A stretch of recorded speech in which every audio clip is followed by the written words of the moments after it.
திருப்படல்கள் 82 1-8 முடிய.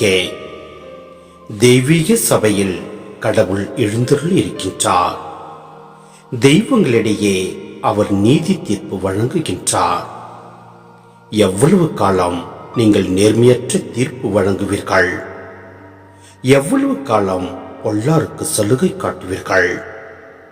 எளியோருக்கும் திக்கற்றவருக்கும் நீதி வழங்குங்கள். சிறுமையற்றோருக்கும் ஏழைகளுக்கும் நியாயம் வழங்குங்கள். எளியோரையும் வறியோரையும் விடுவியுங்கள்.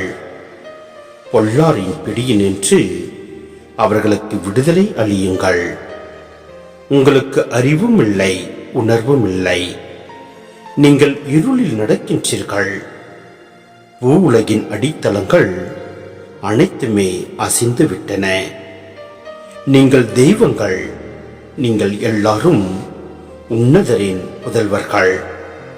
ஆயினும் நீங்கள் மனிதர் போன்று மடிவீர்கள். தலைவர்களுள் ஒருவர் போல வீழ்வீர்கள் என்றே. கடவுளே, உலகில் எழுந்தருளும்.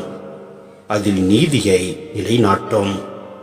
ஏனெனில் எல்லா நாட்டினரும் உமக்கே சொந்தம்.